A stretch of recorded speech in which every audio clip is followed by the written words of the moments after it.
Let's begin. I never expected my life to unravel like this. Not in my wildest nightmares. My name is Ryan, and for the past 8 years, I've been married to Sophia, a woman I once believed was my soulmate. We had built a life together, a seemingly perfect one. But perfection is an illusion, isn't it? Sophia worked as a senior analyst for an exclusive marketing firm. Lately, her enthusiasm for work had taken a peculiar turn. She spoke often, too often, about her new boss, Nathan, a sharp-dressed, confident man in his early 40s, the kind of guy who commanded a room effortlessly. The first time she mentioned him, there was a gleam in her eyes that unsettled me. It started innocently enough, compliments about his leadership, admiration for his insight, but there was something else beneath it, a shift in her tone, an excitement that she no longer reserved for me. At first I ignored it, chalked it up to professional admiration. But then came the leadership retreat, a luxurious weekend getaway at a mountain resort, an exclusive event for the company's rising stars. When she got the invitation, she was ecstatic, and when she came back, she was different. Sophia didn't return cold or distant, not in the way I might have expected. No, she was glowing, confident, but it was the wrong kind of confidence, the kind that made my stomach churn. She gushed about the retreat, about how Nathan had personally pushed her to step up, how he had seen potential in her that even she didn't recognize. Marcus this, Marcus that, his name dominated our conversations. Sounds like quite the mentor, I remarked one evening, trying to keep my tone neutral. She hesitated for a second before forcing a smile. He's just helping me grow. That night, I couldn't shake the feeling that something was off. And when her phone buzzed on the nightstand while she was in the shower, my heart started racing. I reached for it, hesitated, then picked it up. A message from Nathan. Can't stop thinking about the way you looked in that dress. The air was sucked out of my lungs. My hands trembled as I reread the words. This wasn't professional. This wasn't normal. I didn't confront her immediately. Instead, I started watching, closely. She was texting more than usual, smiling to herself whenever a notification popped up.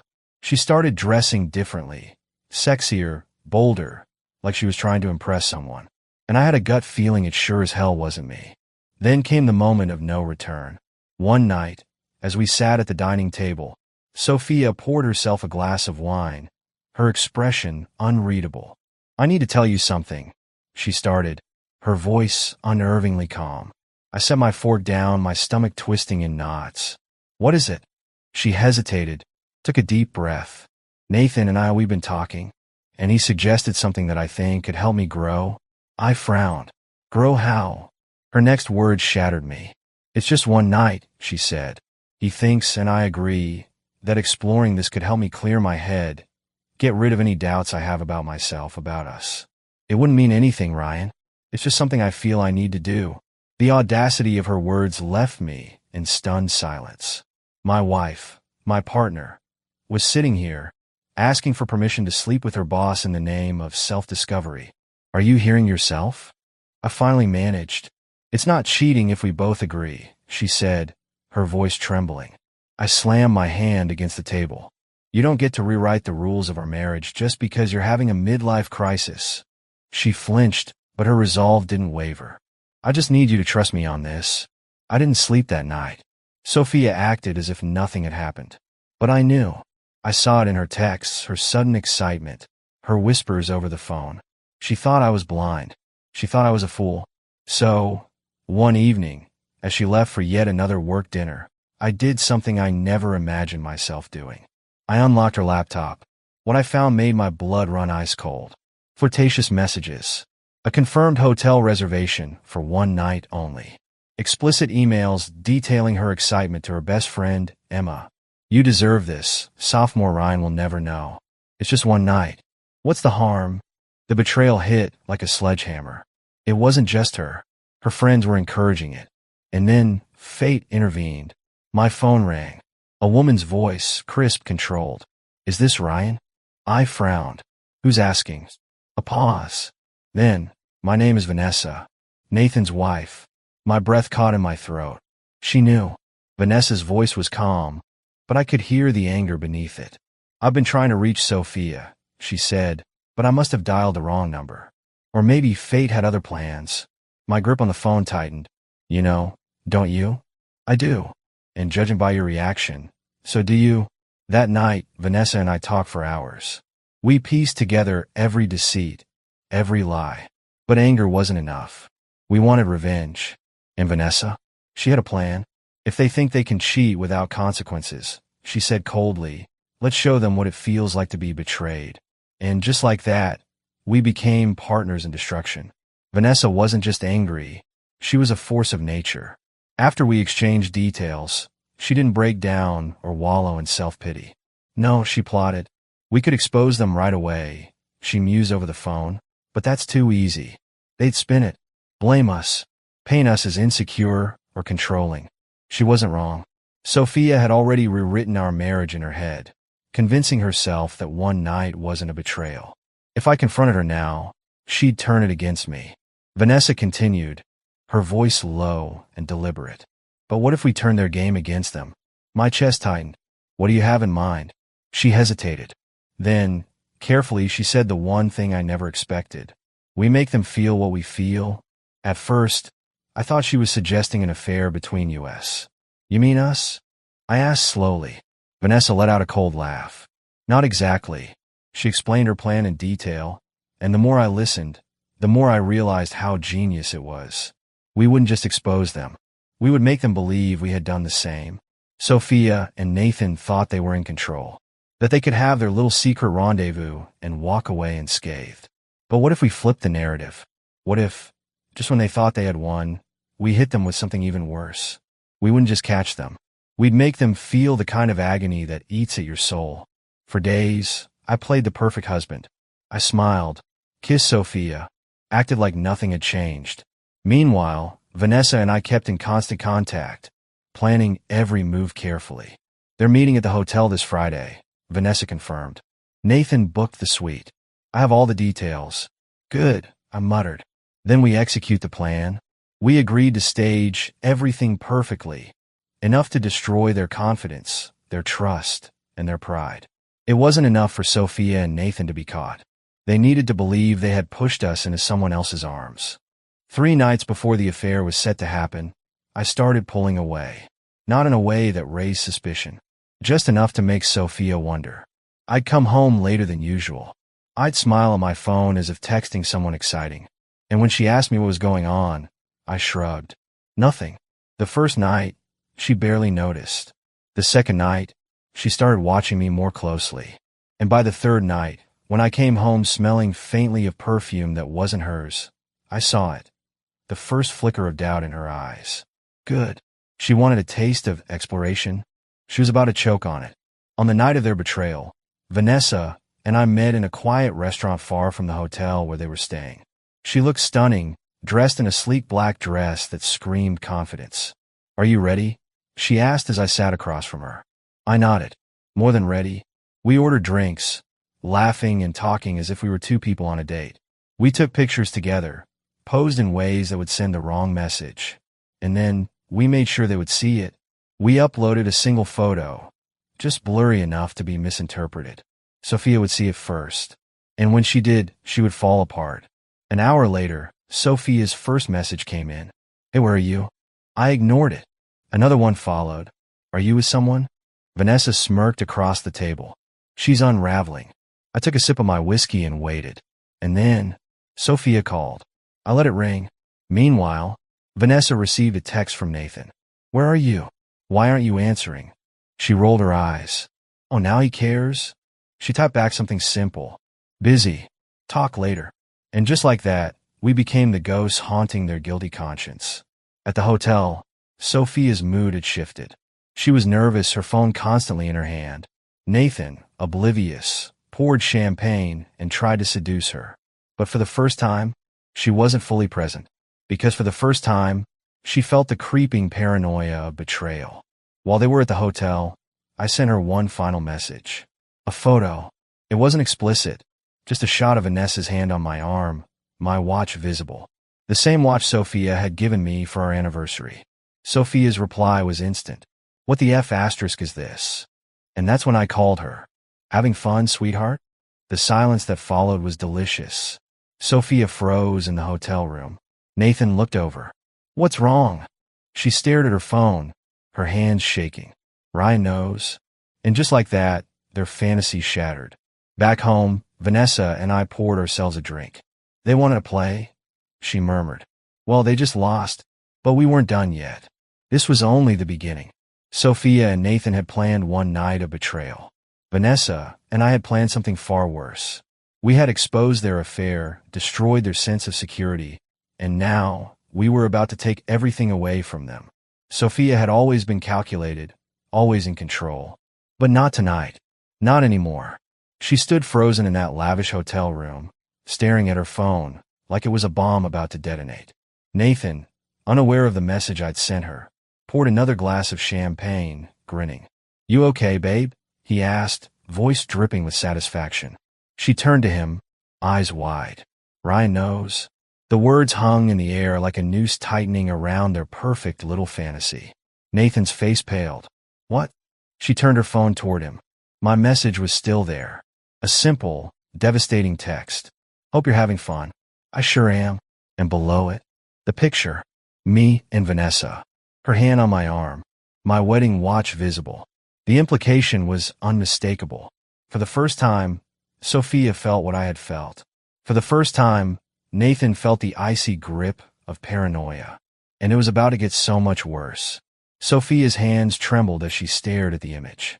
Her world was tilting. Nathan grabbed his phone, scrolling rapidly. He checked his messages, his call log frantic. Vanessa hasn't responded to me either, he muttered. What if? And then it hit him. His face twisted in horror. Oh, F***. Sophia's breathing was uneven. What if they're together? What if they had done exactly what they had done? Nathan grabbed his jacket. I need to call Vanessa. Panic set in. Their night of pleasure had turned into a waking nightmare. And I was enjoying every second of it. While they unraveled, Vanessa and I were sitting back, watching everything burn. We knew exactly what would happen next. Sophia would come home a mess, pretending nothing happened, trying to gauge how much I really knew. Nathan would do the same, but we weren't about to let them wriggle out of this. We were ready. I sat in our dimly lit living room, waiting. The front door creaked open. Sophia stepped inside, trying to appear casual, but I saw through her immediately. She was a mess. Her hair was slightly tousled, her dress wrinkled in ways that weren't accidental, and her eyes? Wild with fear. Hey, she said carefully. You're still up? I leaned back, swirling my whiskey. Yeah. Couldn't sleep. You? She hesitated. Yeah. Work dinner ran late. I let the silence stretch. Let her drown in it. Then I smiled, cold and knowing. You were with him, weren't you? Her breath hitched. Ryan, it's not what you think. I cut her off. Oh no. I know exactly what it is. And then I tossed my phone onto the table. Her eyes flicked down, and she saw it. The picture. The message. Her worst nightmare come to life. I watched her break in real time. You did this on purpose. I tilted my head. What does it feel like, Sophia? Her voice cracked. Ryan, please. I stood up, towering over her. You made your choice. I didn't sleep with him, she blurted. I swear. It didn't happen. I let out a cold laugh. But you were going to. Her lips parted, but she had nothing to say, because she knew I was right, and I wasn't finished. Nathan had a similar conversation happening across the city. He rushed home, only to find Vanessa waiting for him in the kitchen, wine glass in hand, looking utterly unbothered.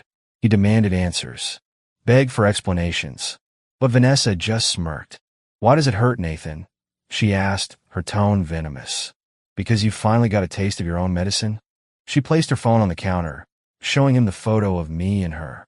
Nathan's face crumbled. You don't understand. Oh, I understand perfectly, she said, stepping closer. I understand that you thought you could cheat without consequences. She leaned in, whispering in his ear. How does it feel?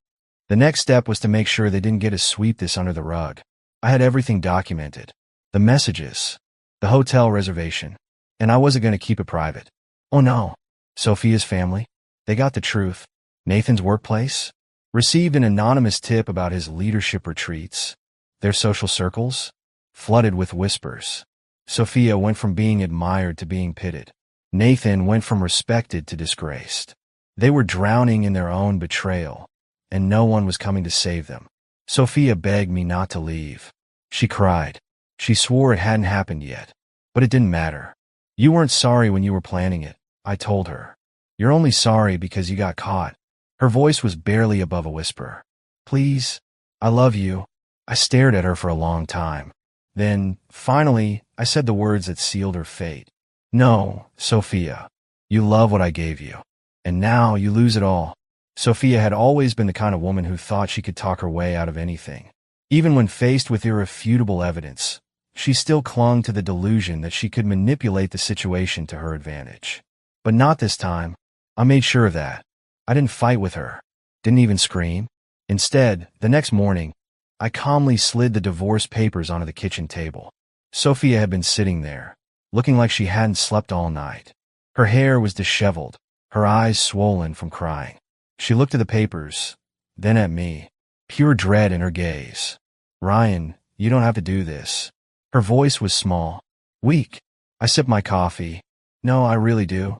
Her hands trembled as she picked up the papers, her breath hitching when she saw the ironclad evidence I had attached. Screenshots, messages, hotel receipts. She flinched like she had been physically struck. I swear, I never actually did anything with him, she whispered, her voice barely above a breath. It was just emotional. It wasn't real. I chuckled, but there was no humor in it. Not real? So what was it, Sophia? A joke? An experiment? A self-help retreat? She flinched at my sarcasm. I was lost, she pleaded. I was confused. I leaned back in my chair, studying her. And now you're just sorry? Her lips parted, but she couldn't answer.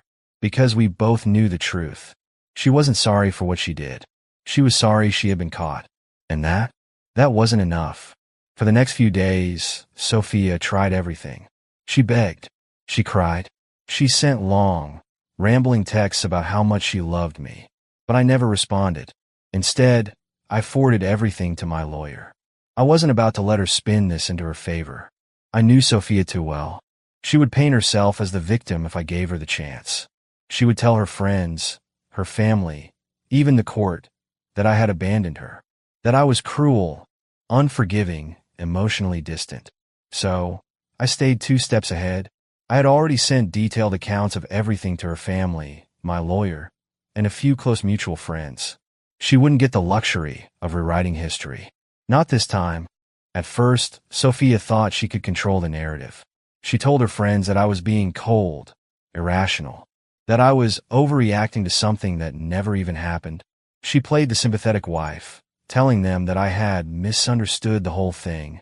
But then, the screenshots came out, not just to her family, but to her entire circle. Vanessa and I had made sure of it.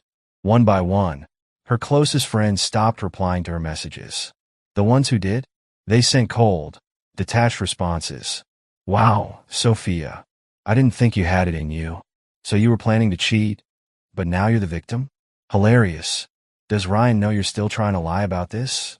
Sophia tried to reach out to her best friend Emma, the same woman who had encouraged her affair. But even Emma wasn't so eager to be seen with her anymore. Sophia wasn't just losing me. She was losing everyone. Meanwhile, Vanessa was taking Nathan apart piece by piece. Nathan, being the arrogant bastard that he was, had assumed he would be untouchable. He thought Vanessa would be too heartbroken to retaliate. He thought she would just quietly accept the divorce and move on. He was wrong. Vanessa had evidence of everything. His hotel reservations with Sophia, his inappropriate work messages, his manipulation of female employees under his leadership. She compiled everything into a beautiful, devastating package, and she sent it directly to his company's HR department. Within a week, Nathan was placed under investigation. Within 2 weeks, he was fired. His reputation? Destroyed. His career? Ruined. He had climbed to the top by stepping on people. And now, he was in free fall, and no one was there to catch him. A month later, Sophia finally hit rock bottom. She showed up at our old house, soaked in desperation. Ryan, please, she sobbed, standing on my doorstep. I don't have anyone anymore. Just let me in. Let's talk. I stared at her. This woman, This pathetic shell of the wife I once loved. She had chosen her path, and this was where it led her. We don't have anything left to talk about, Sophia. Her face crumpled. Ryan, please, I can fix this. I shook my head. No, you can't. And then I did the one thing that broke her completely. I closed the door in her face, and I never opened it again. Months passed. The divorce was finalized. I walked away with everything. She got nothing. No spousal support. No sympathy. No second chances. Vanessa and I stayed in touch, but we never crossed the line into something more. We didn't need to. The best revenge wasn't moving on with each other.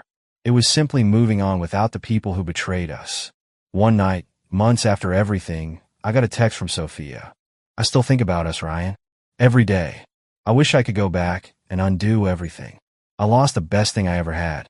I hope one day you'll forgive me. I stared at the message for a long time. Then, I deleted it. No reply.